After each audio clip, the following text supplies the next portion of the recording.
Pope Leo XIV to the Dicastery for the Laity, the Family and Life in their Plenary Assembly. In the name of the Father, and of the Son, and of the Holy Spirit, peace be with you.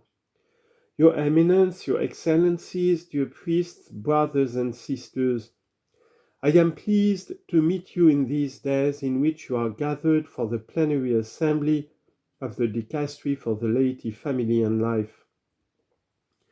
At the center of your work are the themes of Christian formation and world meetings, important realities for the entire Church.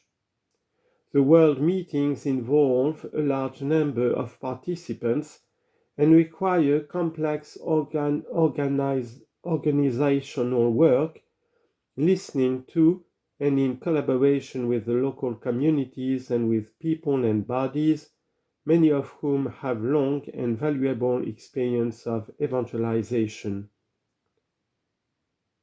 However, I would like to focus in particular on the theme of Christian formation. The words of St. Paul, which you have chosen as the title of your meeting, indicate a precise direction in this regard. If we consider the verse from which they are extrapolated in full, we read, "My little children, with whom I am again in travail, until Christ be formed in you." The Apostle addresses the Galatians as "my little children," referring to a travail by which, not without suffering, he led them to welcome Christ. Formation is thus placed in the context of generation, of giving life, of giving birth, in a dynamic that, even with pain, leads the disciple to vital union with the very person of the Savior, living and working in him or her, capable of transforming living in the flesh, Romans 7 verse 5, into the life of Christ in us, 2 to the Corinthians chapter 13 verse 5, Galatians 2:20. It is a theme dear to the Apostle and present in various passages of his readings. For example, when addressing the Corinthians, he says, "For though you have countless guides in Christ, you do not have many fathers, for I became your father in Christ Jesus through the gospel." 1 Corinthians 4:15. It is true that in the Church at times the figure of the formator as pedagogue engaged in transmitting instructions and religious competences has prevailed over that of the father capable of generating faith. Our mission, however, is much loftier, and so we can stop at transmitting a doctrine, an observance, an ethic, but rather we are called to share what we live with generosity, sincere love for souls, willingness to suffer for others, and unreserved dedication, like parents who sacrifice themselves for the good of their children. And this leads us to another aspect of formation, its communal dimension. As indeed human life is transmitted thanks to the love of a man and a woman, so Christian life is conveyed through the love of a community. It is not the priest by himself, or a catechist, or a charismatic leader who generates faith, but the Church.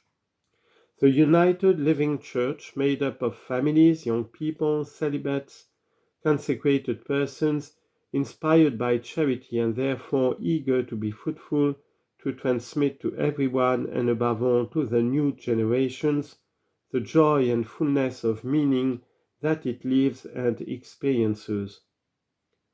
The desire in parents to give life to their children does not arise from the need to have something, but the wish to give, to share the superabundance of love and joy that dwells in them, and it is here that every work of formation also has its roots. Jesus, After the resurrection, entrusts the missionary mandate to the apostles, saying to them to make disciples of all nations, baptizing them and teaching them to observe all that I have commanded to you. Matthew chapter 28. I recall these expressions because they summarize other fundamental elements of the mission of the formator, which I would also like to emphasize.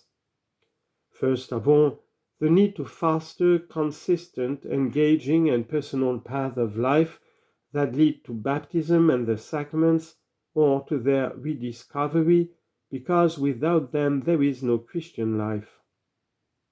Then, the importance of helping those who embark on a journey of faith to mature and preserve a new way of life that embraces every area of existence, both private and public, such as work, relationships, and daily conduct.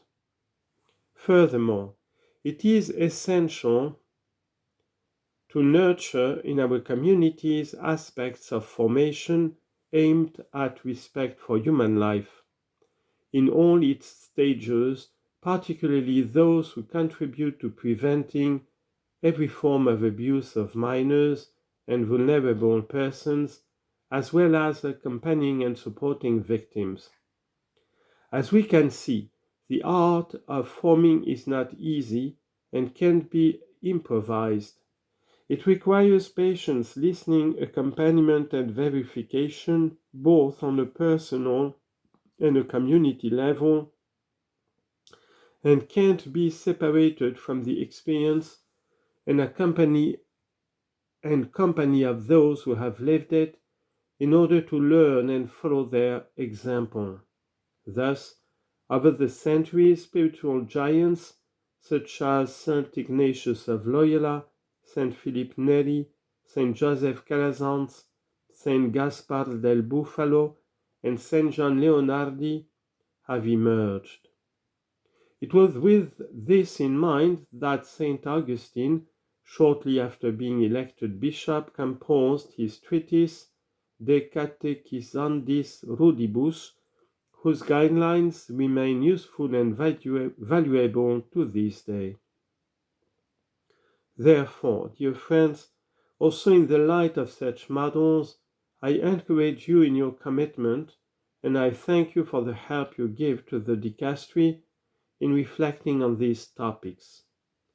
The challenges you confront can at times seem beyond your strength and resources.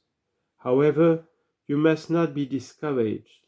Start small, following in faith the gospel logic of the mustard seed, confident that the Lord will never fail to provide you with the necessary energy, people, and graces at the right time. Look to Mary. By giving us Christ she wrought together by charity, that faithful ones should be born in the Church, who are members of that head. Imitate her faith, and always entrust yourselves to her intercession. Brothers and sisters, I reiterate my thanks. I promise to remember you in prayer, and I bless you from my heart.